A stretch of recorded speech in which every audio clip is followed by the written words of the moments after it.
পাকিস্তানি একজন মুসলিম যুবক, সে সব সময় অ্যাডাল্ট ভিডিও দেখতো। তার এই গুনাহের কারণে তার কি করুণ পরিণতি হয়েছিল আপনি যদি এটা শুনেন আপনার কলিজাটা কেঁপে উঠবে, আপনি আপনার নিজেকে ধরে রাখতে পারবেন না। ওই যুবক অ্যাডাল্ট ভিডিওর প্রতি এত পরিমাণে অ্যাডিক্টেড ছিল, সে অ্যাডাল্ট ভিডিও দেখার জন্য বড় একটা অ্যাডাল্ট সাইট থেকে অনেক টাকা খরচ করে সে লাইফ টাইমের সাবস্ক্রিপশন কিনেছিল এবং সেই ওয়েবসাইটের অ্যাক্সেস সে তার নিজের বন্ধু বান্ধবকেও দিয়েছিল। সে তার সকল বন্ধু বান্ধবকে নিয়ে অ্যাডাল্ট ভিডিও দেখতো।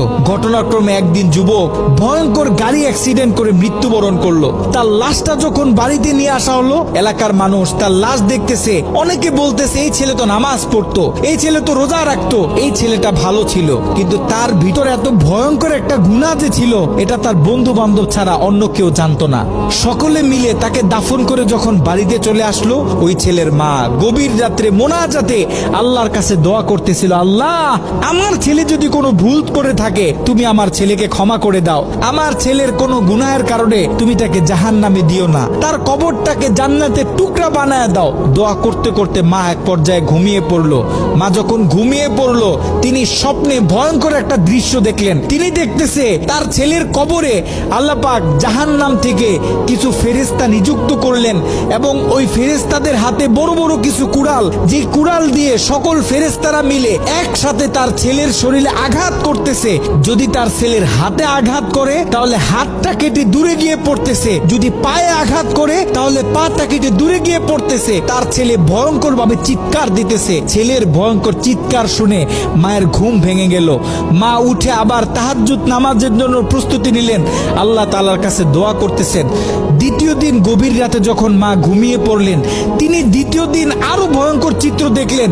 যেখানে প্রথম দিন 8 থেকে 10 জন ফেরেশতা দিয়ে আল্লাহ পাক তার ছেলের উপর আযাব দিতেছিলেন, সেখানে দ্বিতীয় দিন 30 থেকে 40 জন জাহান্নামী ফেরেশতারা তার ছেলের উপর আযাব দিতেছিল। তার মা আরো ভয় পেয়ে গেল। তৃতীয় দিন গভীর রাতে ওই ছেলের মা যখন আবার ঘুমিয়ে পড়লো, তৃতীয় দিন তিনি খেয়াল করলেন 50 থেকে 60 জন জাহান্নামী ফেরেশতারা তার ছেলের উপর আযাব দিতেছে, তার ছেলের উপর আক্রমণ করতেছে। তার ছেলে ভয়ঙ্কর ভাবে চিৎকার দিতেছে। দিন যত বাড়তেছে আল্লাহ পাক জাহান্নাম থেকে তত বেশি ফেরেশতা তার ছেলের উপর নিযুক্ত করতেছে।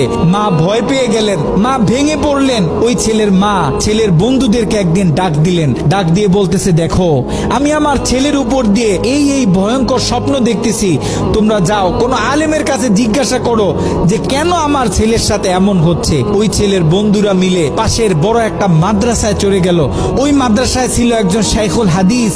তার কাছে গিয়ে যখন পুরো স্বপ্নটা ব্যাখ্যা করা হলো, শাইখুল হাদিস স্বপ্নটা শুনে তিনি থরথর করে কাঁপতেছিলেন। শাইখুল হাদিস ওই ছেলের বন্ধুদেরকে জিজ্ঞাসা করতেছে, তোমাদের বন্ধু দুনিয়াতে থাকা অবস্থায় এমন কি কোনো গুনাহ করত যেই গুনাহ তার মৃত্যুর পরে এখন অন্য মানুষ করতেছে? তখন ওই ছেলের বন্ধুগুলো মাথাটা নিচের দিকে আসামির মতো দিয়ে চোখের পানি ছেড়ে বলতেছে, হ্যাঁ আমাদের বন্ধু এমন একটা গুনাহ করত যেই গুনাহটা সে পৃথিবী থেকে চলে যাওয়ার পরেও এখন আমরা করতেছি, আমাদের থেকে অন্য মানুষেরা করতেছে, তাদের থেকে অন্য মানুষেরা করতেছে।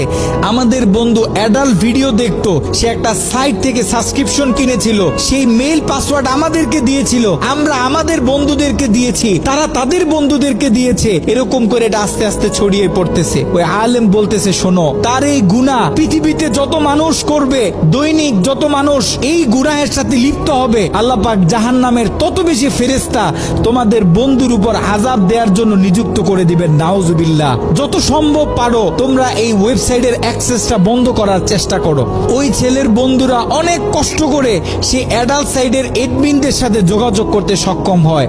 তারা সেই এডমিনদেরকে জানায়, এই অ্যাকাউন্টের যে মালিক সে গত কয়েকদিন আগে মারা গেছে, আমরা চাই এই অ্যাকাউন্টটা চিরদিনের জন্য বন্ধ করে দেয়া হোক। কিন্তু সেই এডমিন প্যানেল থেকে সেই ছেলের বন্ধুদেরকে জানানো হলো যে এটা কোশ্চিন কালেও সম্ভব না, কারণ আমাদের থেকে যারা লাইফ টাইম সাবস্ক্রিপশন নেয় তারা হচ্ছে আমাদের প্রিমিয়াম কাস্টমার, আমরা তাদেরকে হাই সিকিউরিটি দিয়ে থাকি। তারা যখন আমাদের থেকে কোনো প্যাকেজ নেয়, আমাদের থেকে কোনো অ্যাকাউন্ট নেয়, আমরা তখন তাদেরকে মেইল দিই, পাসওয়ার্ড দিই এবং আমরা তাদের হাতের ফিঙ্গার নিয়ে থাকি। আপনারা হয়তোবা তার অ্যাকাউন্টের মেইল পাসওয়ার্ড দিতে পারবেন, কিন্তু তার হাতের ফিঙ্গার তো আর আপনারা দিতে পারবেন না। তার হাতের ফিঙ্গার যদি ম্যাচ না করে তাহলে আমরা এই অ্যাকাউন্ট অফ করতে পারবো না। নাউজুবিল্লাহ।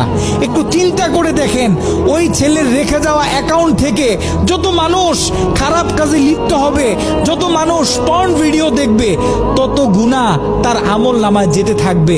একটু ঠান্ডা মাথায় চিন্তা করেন, আপনি আর আমি আমাদের সোশ্যাল মিডিয়া অ্যাকাউন্টগুলো কিভাবে ব্যবহার করতেছি। আমরা তো আমাদের ফেসবুকে কত ছবি শেয়ার করি, কত মুভি ক্লিপ শেয়ার করে থাকি, কত গান বাজনা শেয়ার করি। আপনার আমার মৃত্যুর পরে এগুলো তো আর কেউ কাটতে পারবে না। যত লক্ষ মানুষ আপনার আমার মৃত্যুর পরে এই ভিডিও দেখবে, আপনার আমার অ্যাকাউন্টে রেখে যাওয়া ভিডিও যত মানুষ দেখবে, আপনার আমার কবরে তত কঠিন কঠিন আযাব দেয়া হবে। আপনি আর আমি জীবিত থাকা অবস্থায় যদি আমাদের ফেসবুক অ্যাকাউন্টে ইসলামিক ভিডিও শেয়ার করি, একটা কোরআনের তেলাওয়াত শেয়ার করি, একটা হাদিস শেয়ার করি, ইসলামিক কোনো ডকুমেন্টারি শেয়ার করি, তাহলে আপনার আমার মৃত্যুর পরে এই অ্যাকাউন্ট থেকে যত মানুষ এই ভিডিওগুলো দেখবে, আমরা কবর থেকে তত বেশি সওয়াব পাইতে থাকবো। এ কারণে আমরা পৃথিবীতে থাকতে যত কাজ করব, সব কাজ যেন আমরা চিন্তা ভাবনা করে তারপরে করি।